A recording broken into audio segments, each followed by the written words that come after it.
하나님은요, 하나님의 일을 하실 때 저기 한 구름 위에 떠서 하시는 게 아니고 역사 속에서 일하신다. 하나님은 역사 속에서 역사를 통해서 일하시는 분이다. 여러분이 먼저 그것을 알아야 돼요. 그래서 구약 성경을 읽어보면은 세계 역사가 다 얽혀 있습니다.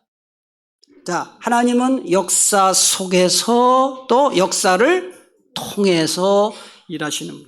예를 들어볼까요? 여러분, 아브라함, 믿음의 조상 아브라함은 뭐 갈대아 우르에서 왔다 하는데 그게 다 저 칼데아 지방, 그 다음에 수메르라는 나라에서 그 지역권에서 살았던 사람이에요. 그 다음에 여러분이 잘 아시는 모세와 그 다음에 요셉 같은 사람은 이집트, 성경은 애굽이라고 되어 있는데 앞으로는 제가 이집트라고 꼭 할 거예요. 여러분들도 그냥 이집트로 이해를 하셔요. 이집트, 지금의 이집트 그 나라예요. 그러니까 모세와 요셉도 이집트와 깊은 관련이 있고요. 그 다음에 자, 여러분 기억하시는지 모르겠어요. 북쪽 이스라엘이 먼저 망합니까? 남쪽 유다가 먼저 망합니까? 북쪽이 먼저 망할 나쁜 나라니까. 북쪽 이스라엘이 딱 망할 때 마지막 왕이 누구예요? 여러분 지금 왕 다 외우잖아요. 북쪽 마지막 왕이 뭐예요? 호세아죠. 호세아죠.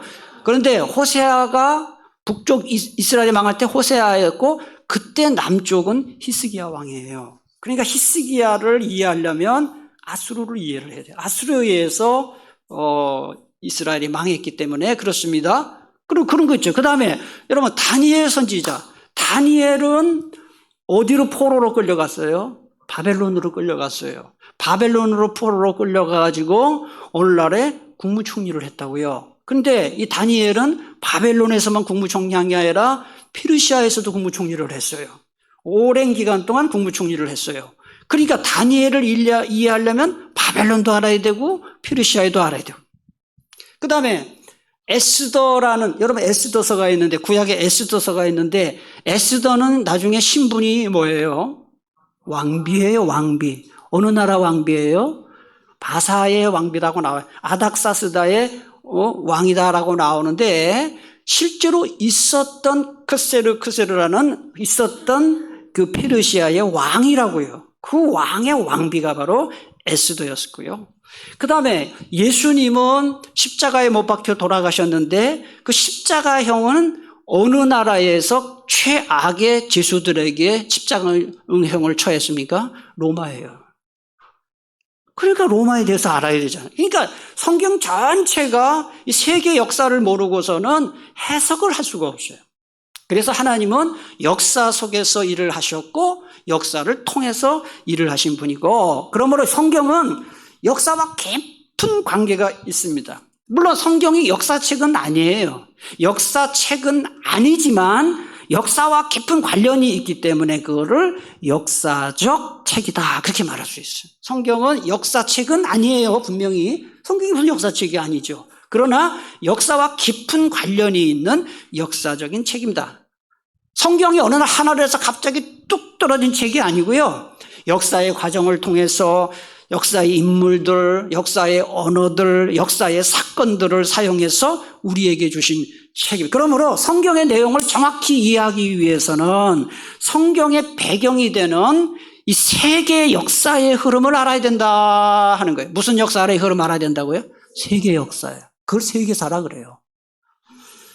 제가 지금 노회에서 어떤 직책을 하나 맡고 있는데 이제 10월 4일 날 노회에서 목사 안수를 받는 분들, 강도사가 되는 젊은 교역자들이 이제 저를 찾아와요. 제 도장을 좀 필요한, 제 도장을 받아야 이제 원서를 낼 수 있는데요. 그래서 제가 도장만 주고 보내도 돼요. 그렇지만은 지금 30 몇 살, 30대 대부분 후반, 30대 초반에 목사 안수 받고 강도사 인허 받는 그런 후배들이 새까만 후배죠. 그 후배 교역자들이 올 때마다 계속 내가 세계사 공부하라 그래요. 세계사 공부. 그러니까 엄청 스트레스를 받고 가요, 가게는. 얼마나 할지는 모르지만은. 여러분들도 이제 제가 얘기했죠. 여러분들이 스스로 세계사 공부할 수는 없지만은 오후 예배 나와서 이제 공부를 오늘도 공부를 다 해보면요. 성경이 달리 보일 거예요. 아멘이십니까? 성경이 달리 보여요. 자, 그런데 성경도 그렇고 역사도 그렇고 전부 누가 이끌어 가시느냐 하면 성령님께서 이끌어 가시는 거예요. 여러분, 성경은 성령님이 영감으로 이 성경 저자들에게 영감을 주셔서 성경이 기록됐고요. 성경 역사를 쭉 공부해 보면은 하나님이 성령님을 통해서 사람들에게 역사하신 것을 알 수가 있어요. 예언자들은 여러분들이 오해하면 안 돼요. 예언자, 선지자를 예언자라고 제가 얘기합니다. 예언자들은 무슨 시간과 공간을 초월해서 진공관 속에 들어갔거나 구름 위에 떠서 예언한 분들이 아니고요.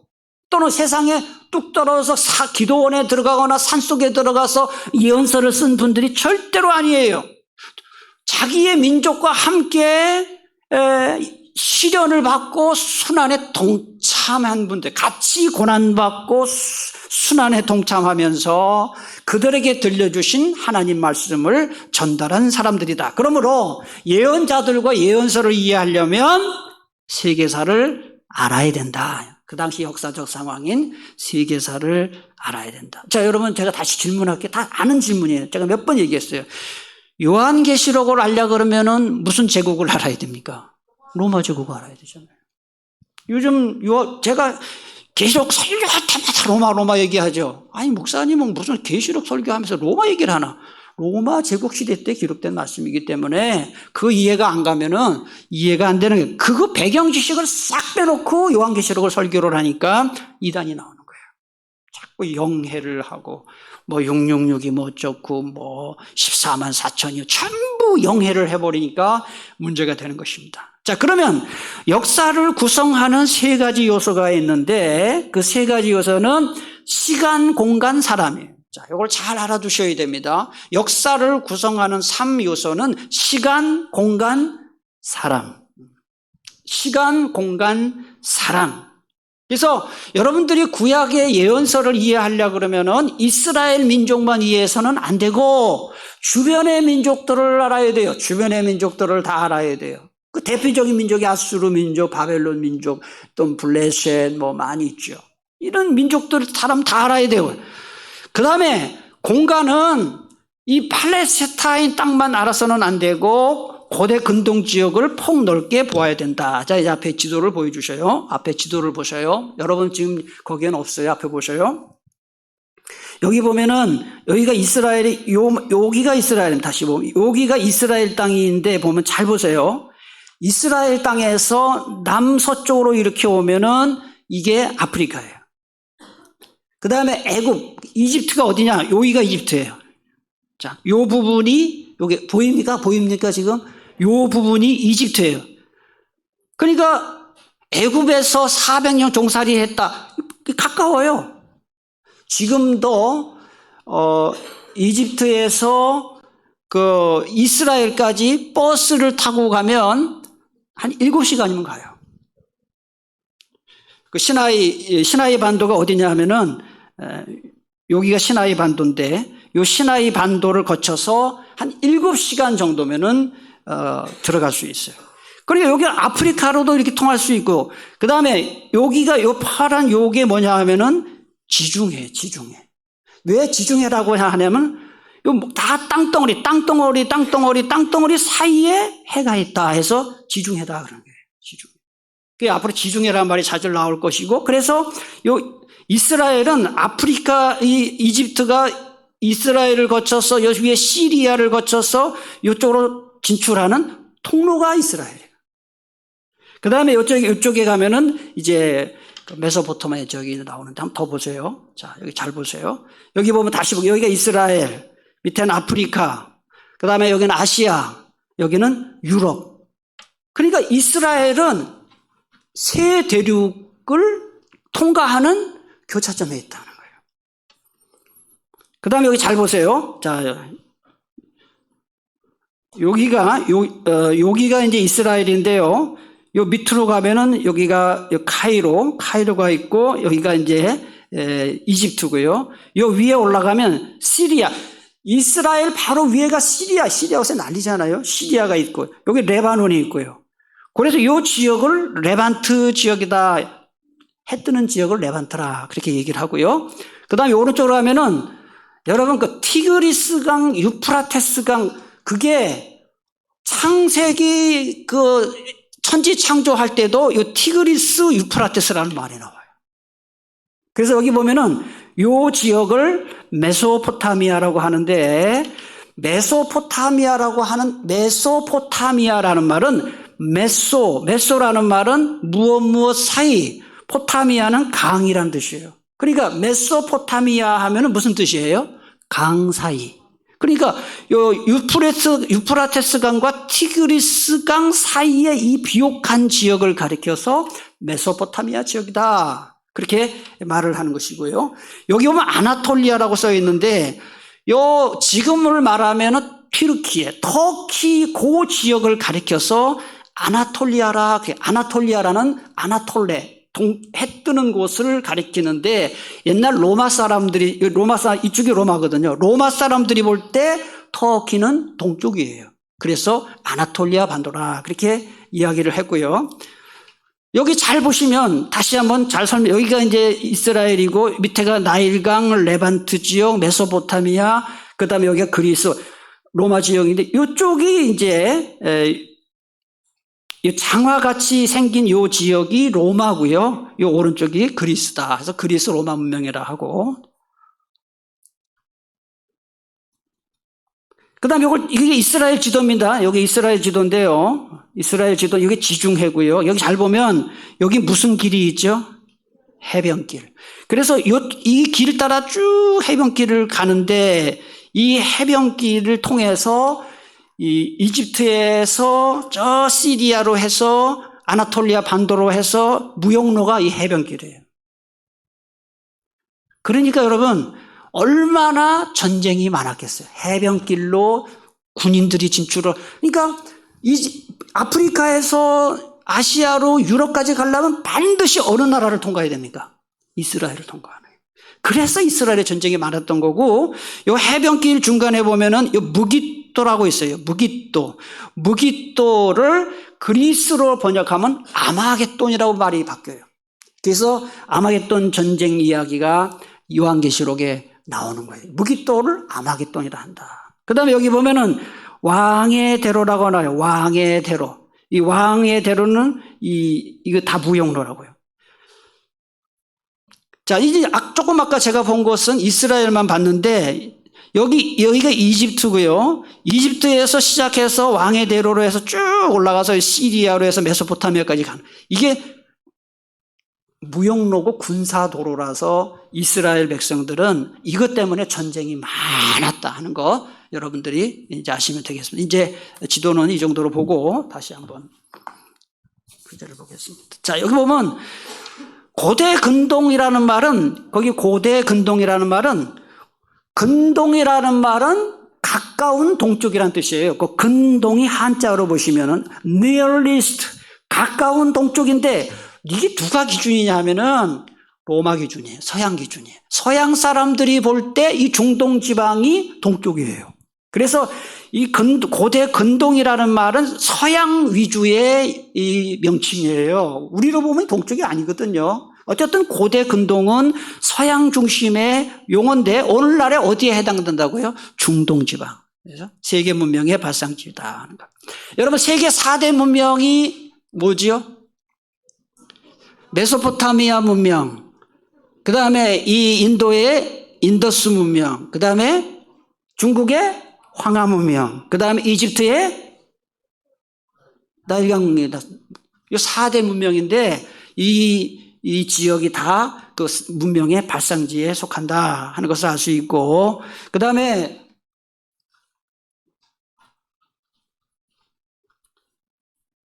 여기 아까 그림에서 한 번만 지도를 더 보여주세요.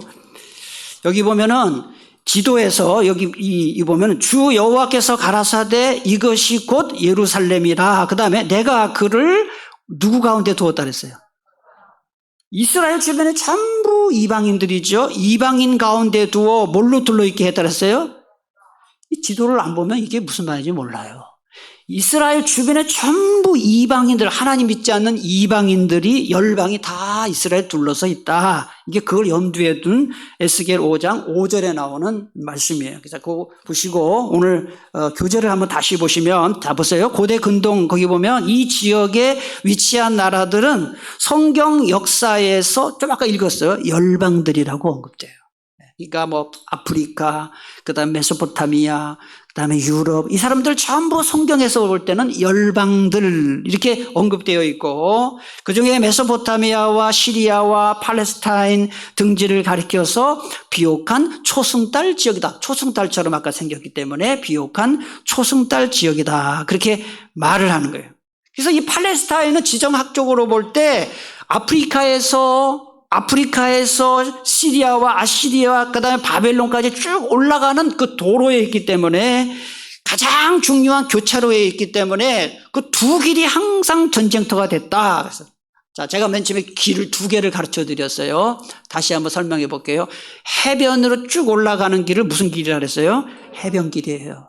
그걸 해변길이라고 그러고, 해변길 중간에 보면은 무기토가 있는데 그걸 아마겟돈이라서 아마겟돈 전쟁이 벌어진다라는 말이 거기서 나온 거예요. 그 전쟁이 많이 있었어요. 그래서 이 무기토를 그리스어로는 아마겟돈이라고 하기 때문에 아마겟돈 전쟁이란 말이 거기서 나온 거예요. 그래서 요한계시록 16장에 보면 아마겟돈 전쟁이 나오는데 나중에 설명을 다시 할 거고요. 그다음 요르단 동편의 고원지대를 관통해서 아라비아 사막과 여기 다마스쿠스예요. 다마스쿠스를 잇는 대로를 아까 제가 무슨 도로라 그랬죠? 왕의 대로라. 왕의 대로라. 이 전쟁터에 다 이게. 여러분 요새도 이스라엘 저 위쪽에 보면 시리아라고 있죠. 시리아에 그 보면 다마스쿠스가 있어요. 자, 제가 질문할게요. 사도행전에 보면은 9장에 보면은 사도 바울이 예루살렘에서 어디 가다가 예수님 만나죠? 다메섹 가다 만나죠? 그게 다마스쿠스예요. 그게 시리아에 있는 다마스쿠스라고요. 그래서 다마스쿠스로 가는 다메섹 도상이라 나와요. 다메섹 도상에서 바울이 주님을 만나요. 그래서 완전히 유대교에서 기독교로 개종을 하는 길이 바로 그 다마스커스로 가는 그 길이었다 하는 거예요. 자, 그러면 역사와 이 예언서가 어떤 관계가 있느냐 하는 것입니다. 구약의 예언서는 이스라엘의 역사를 통해서 예언의 형태로 선포된 하나님의 사랑 이야기예요. 사랑 이야기. 제가 아침에 설교했어요. 자, 주님이 라오디게아 교회가 말을 듣지 않으니까 책망을 했어요. 그 다음에 회개하라고 야단을 치셨어요. 그러면서 제가 설교했어요. 주님께서 믿는 자에게 잘못했을 때 책망하고 징계한다는 것은 아직도 주님이 그를 뭐 한다는 증거라 그랬어요? 사랑한다는 증거죠. 예언서에 보면요, 심판 이야기가 많이 나와요. 그리고 회개하라는 얘기가 많이 나와요. 그 이야기는 하나님께서 아직도 이스라엘 백성들을 뭐 하고 계신다는 거예요? 사랑하고 계세요. 예언서는 사랑 이야기다. 사랑 이야기다. 우리는 예언서 읽으면 막 회개하라고 그러고 뭐 이렇게 안 하면 죽인다고 그러고 이런 게 나오니까 무시무시한데 사랑 이야기다. 여러분들 어린아이들, 어린 자녀들 말함 들으면 회초리 되잖아요. 죽이고 싶어서 그 때리는 부모 없죠. 죽이고 싶어서 때리는 부모 있습니까? 잘 되라고 하니 사랑이잖아요. 마찬가지인 것이죠. 네, 그걸 알아야 되고요.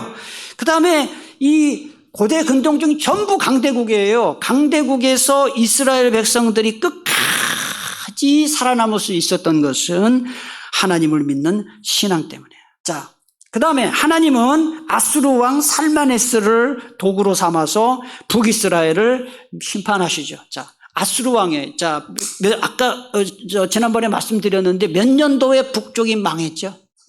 722년. 그때 아수르 왕이 누구라고요? 살마네스래요. 그리고 하나님은 바벨론 왕 느부갓네살을 통해서 남유다를 주전 몇 년도에 멸망시키셨어요? 586에만. 586. 이건 외우라 그랬어요. 얘가 722, 586은 꼭 외우라 그랬습니다. 그 다음에 바벨론의 포로가 되어 있었는데요.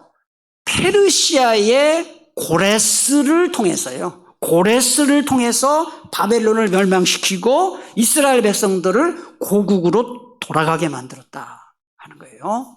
이 고레스가 여러분 세계 역사에 공부해 보면은 키루스 2세라고 나와요. 그러니까 우리 한글 성경은 번역이 정확하게 아는데 키루스 2세고요. 여러분 페르시아가 지금 어떤 나라가 페르시아인지 아세요? 어느 나라의 조상이 페르시아인지 아세요? 이란이에요. 이란. 그래서 저는 이란은 안 가봤어요.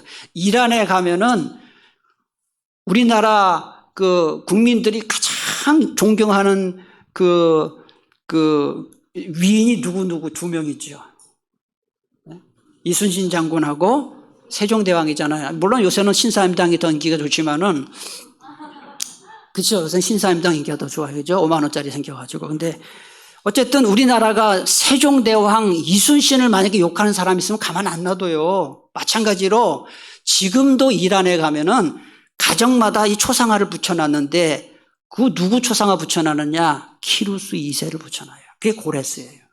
그 정도로 이 고레스는 이란에서 유명한 위인이고요. 근데 하나님이 고레스를 쓰셔서 바벨론을 멸망시킨 거예요. 그 다음에 이제 그 다음 나타난 헬라. 여러분 헬라 제국은 누가 그리스 제국을 누가 맨 처음에 시작했나요? 알렉산드로스 대왕. 영어로는 알렉산더 이렇게 하는데 알렉산드로스 대왕 그이 이제 그리스 제국을 시작한 것이고요. 그 다음에 뒤이어서 로마 제국이 나와서 이 헬라 제국과 로마 제국의 역할은 뭐냐? 기독교의 복음을 전파할 길을 개척하게 하신 것이다. 그러니까 하나님은 이렇게 역사를 통해서 역사하신다 하는 건 특이한 점은 뭐냐? 예언서들이, 문서 예언서를 말하는 거예요. 성경에 기록된 예언서들이 주로 이스라엘 역사에서 세 시대를 기준으로 세 시대에 집중적으로 기록이 됐다 하는 거예요. 자, 첫째는 북이스라엘이 아수르에 의해서 멸망한 시대. 다시 몇 년이라 그랬어요? 주전? 이건 꼭 외우셔야 된다고요. 자, 북이스라엘이 망한 년도 몇 년이라고요? 722 망해요. 722에 망했고, 둘째, 남유다가 바벨론에 의해 멸망한 시대. 주전 몇 년이요? 586. 꼭 외우셔야 돼요. 세 번째, 페르시아 왕 고레스의 칙령으로 고국으로 귀환한 이 시대는 몇 년입니까? 38선이 무너졌어요. 그렇게 외우시라고. 38선이 무너졌어요. 그러니까 잘 못 외우겠으면 그렇게라도 외우세요. 38선이 무너져서 해방이 됐다고요. 그러니까 어떻게 외우라고요? 38. 지금 왜 목사님이 저짓 하나 그렇게 생각하지 마시고 내가 여러분 외우게 하려고 별짓 다 하는 거야. 자, 38선이 무너졌어요. 38. 그래서 해방된 거예요. 이거 외우면 쉽게 외울 수가 있어요. 자, 앞에 보세요. 세 연도 다 외워야 돼요. 자, 북쪽 망한 연도 722, 77 맞은 왕들, 돌들 같은 왕들 722. 그 다음에 남유다가 망한 연도 컴퓨터가 마지막에 586이었어요. 586에 망한 거예요. 그 다음에 포로에서 해방됐어요. 뭐가 무너졌어요? 538. 이래도 못하면 뭐 더 이상 대책이 없고요. 그래서 그 시대에 집중적으로 예언자들이 나왔다.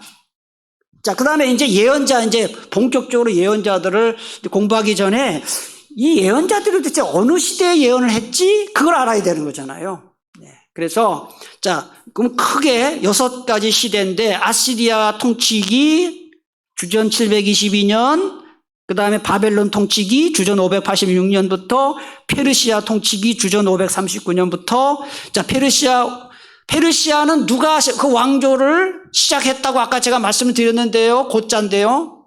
고레스 꼭 외워 있어야 돼요. 고레스예요. 그 다음에 헬라 알렉산더가 시작됐고요. 그 다음에 마카비 혁명은 처음 들어볼 거예요. 마카비 써놓으세요. 마카비 혁명 나중에 얘기할 거고요. 그 다음에 로마 제국 이렇게 되는데, 자, 보세요. 아시리아가 이스라엘을 통치한 그 시대에 나온 예언자가 여기 하나, 둘, 셋, 넷, 4명이에요. 자, 나훔, 스바냐, 예레미야, 하박국 이렇게. 나훔, 스바냐, 예레미야, 하박국 이렇게. 4명이 요 시대에 활동을 한 거예요. 아수르에 의해서 북쪽이 망할 때. 여러분, 그래서 예레미야 선지자의 별명이 무슨 예언자라 그랬어요? 눈물의 예언자. 왜 눈물 흘렸죠? 나라가 망해서. 나라가 망하는 장면을 보면서 글을 쓴 예언자가 누구 예언자라고요? 예레미야 예언자예요. 예레미야 예언자. 그런데 나머지 하박국, 나훔, 스바냐 이 세 예언자도 외우기 쉽게 제가 가르쳐 드릴게요. 어떻게 외우면 되느냐 하면은 이 예언자들이 아무리 북이스라엘이 저렇게 망하잖아, 저렇게 망하잖아, 너희들 회개하지 않으면 다 망해 아무리 얘기를 해도 말을 듣지 않으니까 이 예언자들이 어떻게 됐겠어요? 화가 났어요. 화나스.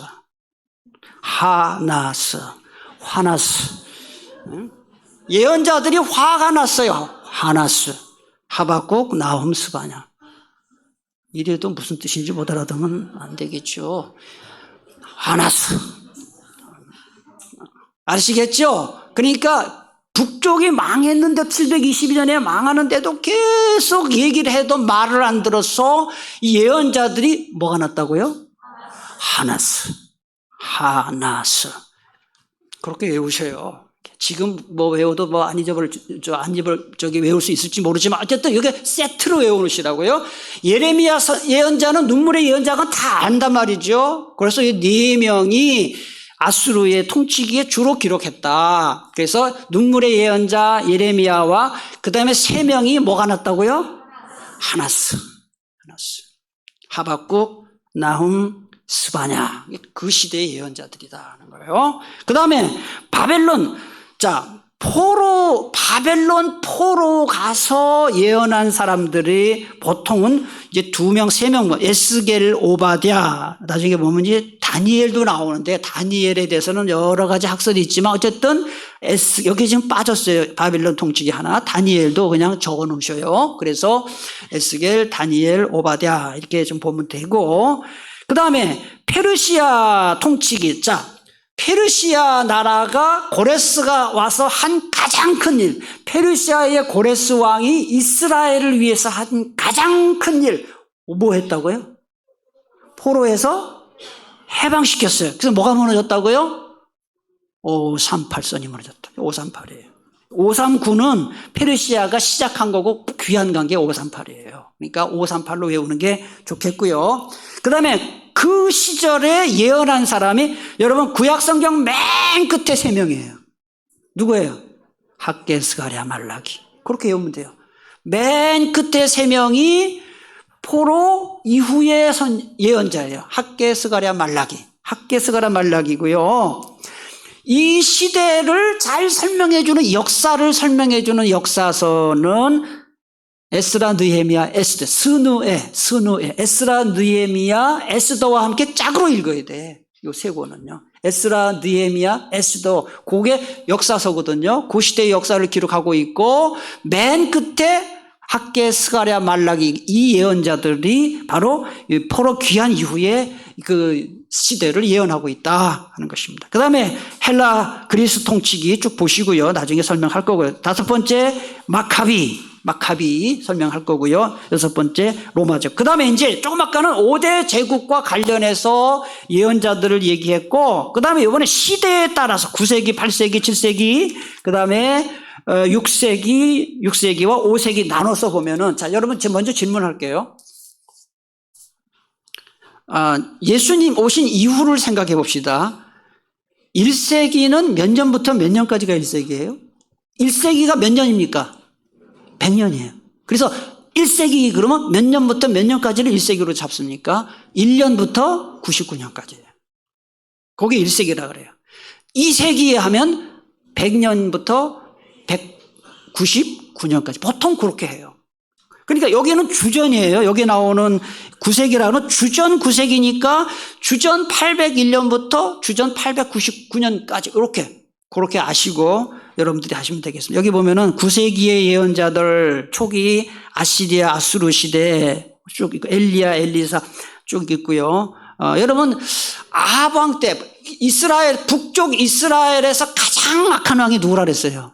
아합 왕 때. 그 아합 왕 때 활동했던 예언자 둘이 누구라 그랬어요? 엘리야와 엘리사. 그래서 구시대의 예언자가 엘리야와 엘리사고. 그 다음에 8세기. 자, 제가 다 말씀드렸습니다. 북쪽이 망할 때 북쪽의 마지막 왕이 누구예요? 여러분 그림을 딱 떠올려 보세요. 북쪽의 마지막 왕 호세아. 북쪽이 망할 때 남쪽 왕 누구라 했어요? 히스기야죠. 그 북쪽이 망할 때 남쪽에서 히스기야 왕에게 예언했던 예언자가 2명인데 이미 망했어. 이사야와 미가예요. 이사야와 미가. 이사야와 미가 예언자가 북쪽이 망할 때 예언했던 예언자다. 이사야와 미가. 근데 저는 이런 거 어떻게 외웠냐면 이미 망했어. 이사야와 미가 이미 망했어. 북쪽이 망할 때 예언했던 예언자가 이사야와 미가다 하는 거 여러분들이 아시고, 그 다음에 그 앞에 보면 이사야와 미가 앞에 보면 3명이 나와요. 누구죠? 아모스, 호세아, 요나. 이 시대도 하도 이 이스라엘 백성들이 예언자 말을 잘 듣지를 않아가지고요. 잘 듣지를 않아서 이때 예언자들이 아무리 예언을 해도 말을 듣지 않아서 아무나 하세. 아모스, 요나, 호세아 아무나 하세. 이렇게 외우면 좋아요. 그냥 여러분 보니까 별로 썰렁한데요. 그렇게 외우는 이미 망했어. 아무나 예언하자. 아무나 하세. 그래서 아모스, 요나, 호세아 이렇게 활동을 했다. 지금은요 첫 시간이기 때문에 너무 많이 입력되기 때문에 어려운데 나중에 계속 설명하면 알 거예요. 자, 그러면 9세기의 예언자들과 8세기의 예언자들이 다른 점 잘 보세요. 자, 보세요. 8세기의 예언자들의 가장 중요한 점은 뭐를 기록했다 그랬어요? 성경을 기록했다. 여러분 엘리야서, 엘리사서 없잖아요.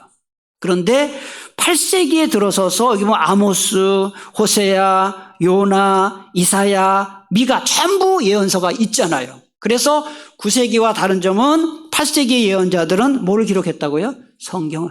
그래서 성경을 기록한 예언자들을 문서 예언자다. 그렇게 얘기한다. 제가 말씀을 드렸어요.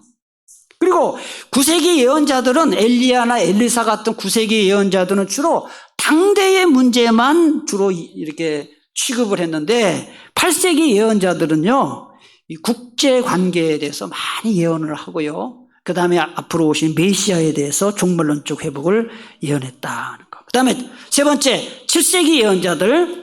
7세기 예언자들은 바벨론 시대인데요. 여기 잘 보세요. 예레미야, 스바냐, 하박국, 나훔, 에스겔, 다니엘. 에스겔, 다니엘 하면 여러분이 얼른 뭘 떠올라야 되냐면 이 에스겔과 다니엘은 바벨론 시대의 예언자다. 이걸 머릿속에 딱 떠올려야 되는데 에스겔과 다니엘의 차이점은 뭐냐? 다니엘은 왕궁에서 예언했어요. 여러분 다니엘이 국무총리잖아요. 다니엘은 왕궁에서 예언했어요. 에스겔은 민중들에게 예언했어요. 그 차이가 있어요. 그래서 왕궁 예언자와 민중 예언자라는 중요한 차이가 있다. 그 정도 이제 상식적으로 알아두시면 되고, 그 다음에 7세기 예언자가 8세기 예언자와 다른 점, 8세기 예언자들은 주로 북이스라엘의 멸망을 전후해서 활동한 반면에 7세기 예언자들은 유다 멸망을 전후해서 활동했다. 그렇게 알아두시면 되겠습니다. 그 다음 넘어갑니다. 6세기 예언자들입니다. 6세기 예언자들. 거기 6세기 예언자들 하나 뭐가 잘못된 게, 한번 보세요. 여기 보면, 에스겔과 다니엘이 또 나오죠? 6세기 예언자. 나와요, 안 나와요? 가로 쳐놨나요? 예. 다니엘이 바벨론에서도 활동했지만 페르시아에서도 활동했다. 그래서 다니엘을 거기다 집어넣으시면 돼요. 아까 얘기했죠. 다니엘이 바벨론에서도 활동했지만 페르시아에서도 활동했다 하는 거예요. 그래서 여기 나라가 망하기 전에 하나님께서 12명의 예언자들을 계속 보냈어요. 근데 결국 회개하지 않아서 망했어요. 그래서 여러분들이 이런 걸 보면서 뭘 느껴지느냐. 여러분 말씀을 설교를 들을 때 지적받고 회개하라는 말씀을 들을 때 즉시 회개하지 않으면 우리도 주님께 징계받는다는 거 알아야 됩니다. 그래서 우리가 늘 회개기도 하고 말씀에 회개하고 그런 삶을 살아야 된다는 걸 이 역사를 통해서 배울 수가 있습니다. 그 다음에 5번째, 6세기와 5세기의 예언자들. 자, 아까 얘기했어요. 성경 맨 끝에 3명이에요. 누구죠? 학개, 스가랴, 말라기. 그래서 학개, 스가랴, 말라기는 읽어보면은 뭐 성전을 재건하라, 뭐 성벽을 재건하고 이런 이야기들이 많이 나와요. 자, 마지막 5대 제국과 제사장 나라에 대해서 하고 말씀을 맺겠습니다.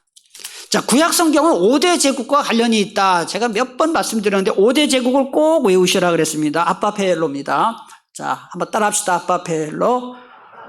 자, 제가 앞자를 할 테니까 여러분이 에서보도 사빌라 외우듯이 자, 5대 제국. 자, 앗, 바, 페, 헬, 로.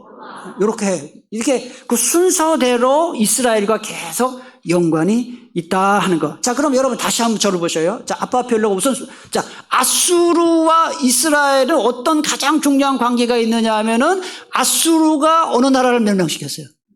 북이스라엘. 몇 년에? 722년에. 그 다음에 아수르 다음에 뭐죠?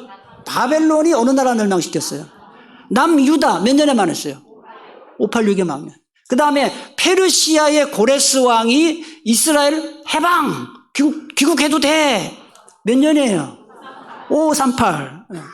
다 연결이 되죠. 그 다음에 페르시아 때도 그 성전 재건하고 하네. 다 연결이 되죠. 그 다음에 헬라 제국, 로마 제국까지 연결이 돼요. 그러니까 아빠페엘로를 모르면 구약 성경, 신약 성경은 전체가 무슨 제국이에요? 로마 제국이에요. 신약 성경은 100% 로마 제국 시대예요. 여러분 그걸 아셔야 돼요.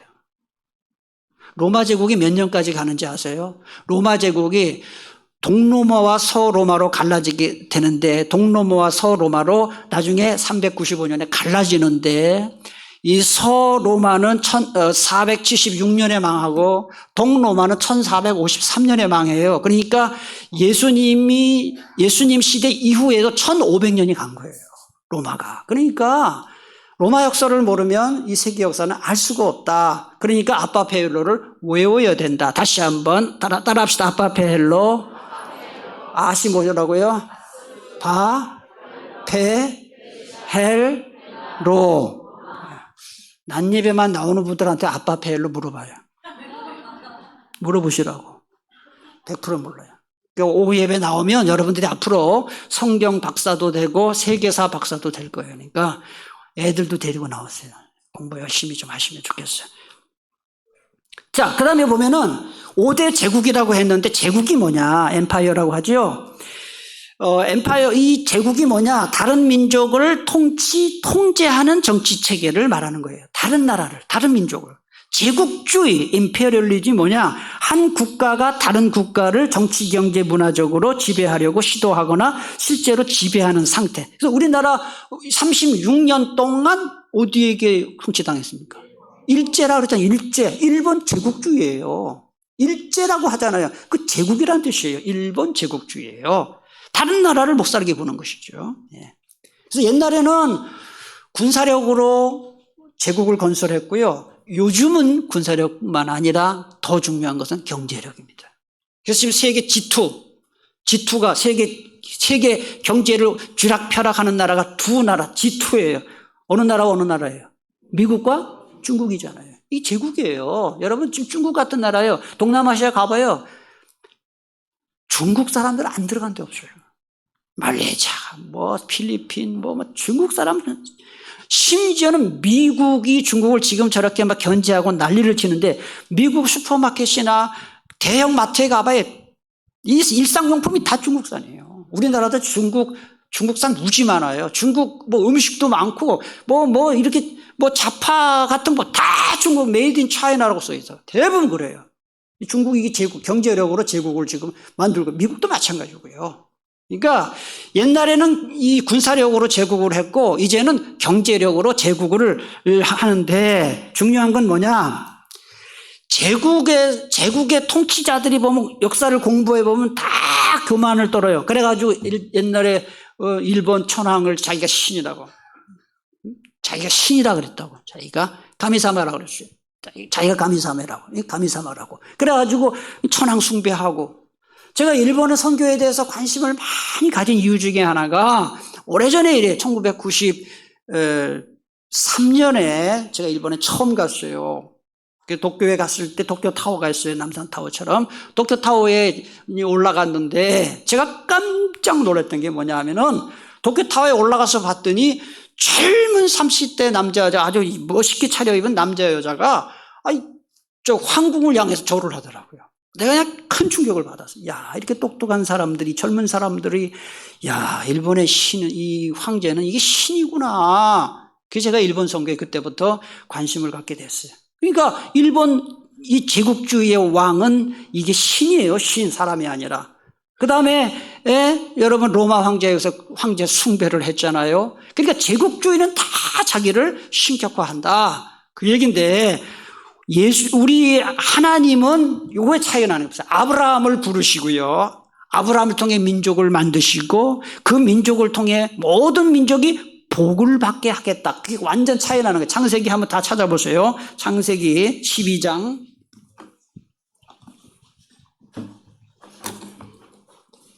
창세기 12장 1절부터 3절까지.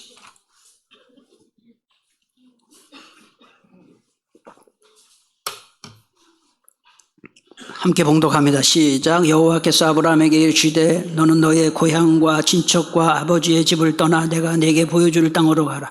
내가 너로 큰 민족을 이루고 네게 복을 주어 네 이름을 창대하게 하리니 너는 복이 될지다. 너를 축복하는 자에겐 내가 복을 내리고 너를 저주하는 자에겐 내가 저주하리니 땅의 모든 족속이 너로 말미암아 복을 얻을 것이니라. 여기 보면 하나님이 아브라함에게 주신 약속 크게 두 가지예요. 2절 뭘 이룬다 그랬어요?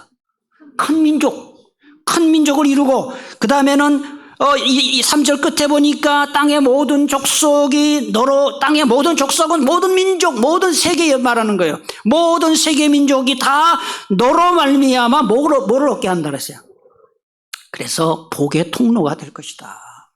그래서 이스라엘은 하나님께 복을 받아서 다른 나라를 못 살게 구는 제국주의로 가지 않고 복의 통로가 되는 민족.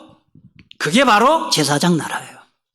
그게 세계 제국과 다른 점이다 하는 거예요. 그래서 5대 제국과 이스라엘을 비교할 때 5대 제국은 다른 나라를 못 살게 구는 나라였지만 하나님은 아브라함을 통해 민족을 크게 하시고 복의 통로로 그리고 제사장 나라가 되게 했고 우리 하나님을 믿는 사람들도 베드로전서 2장 9절에 보니까 너희는 왕같은 제사장이다 그랬어요. 자, 제국과 제사장 나라의 공통점 둘 다 민족을 단위로 한다. 차이는 뭐냐? 제국은 민족을 계급화하지만 제사장 나라는 민족 대 민족을 동등하게 하나님 앞으로 가게 한다는 거예요. 아멘이십니까? 제국과 하나님 나라의 차이, 제사장 나라의 차이는 제국은 민족을 차별해요. 계급화해요. 그렇지만은 제사장 나라는 모든 민족을 동등하게 하나님 앞으로 이끈다. 다윗이 위대한 왕으로 칭송받는 이유가 많지만 가장 큰 이유 중에 하나는 여러분 성경을 보면 다윗이 130만 명에 이르는 막강한 군사력. 여러분 쭉 우리나라 군인이 몇 명입니까 지금? 우리나라 60만 대군이라 그래요. 성경을 읽어보면 다윗은 130만 명의 보병을 갖고 있었어요. 그 당시 엄청난 군사력입니다. 이거를 뭐와 비교할 수 있느냐 하면은 아수르 제국이 18만 5천 명 군인 동원해서 예루살렘을 포위했어요. 여러분 18만 5천 명의 아수르 군인과 130만 명은 비교가 안 되는 그 정도의 다윗은 막강한 군사력을 갖고 있었는데 제국주의로 가지 않고 제사장 나라를 추구했다. 이게 다윗의 위대한 점이다 하는 거. 여기까지 말씀. 우리나라도 지금 세계 9위의 경제력. 저는 해외에 이렇게 선교지 특히 가보면요. 우리나라가 정말 잘 산다는 생각이 들어요. 우리나라가 선진국이에요. 이미. 세계 어디를 가도 우리나라처럼 잘 사는 나라 저는 없다고 봐요. 유럽에도 가보면 뭐 화장실을 찾기가 너무 어려워. 그래서 유럽에 가서는 물도 잘 먹기 힘들고 우리나라는 가는 곳마다 화장실이 100m만 하나 있습니다. 화장실이 호텔이고 말이죠. 이렇게 잘 사는 나라가 어디 있습니까? 그런데 하나님이 우리나라를 세계 9위의 경제 대국으로 만든 가장 큰 이유가 뭐냐? 제사장 나라가 되라 하는 거예요. 제사장 나라는 뭐의 통로가 되라는 거예요? 복의 통로. 선교하라는 거예요. 바라기는 우리나라도 그렇고 여러분도 그렇고 하나님이 주신 재물과 은사를 가지고 영혼 구원에 힘쓰는 제사장 나라가 다 될 수 있기를 축복합니다.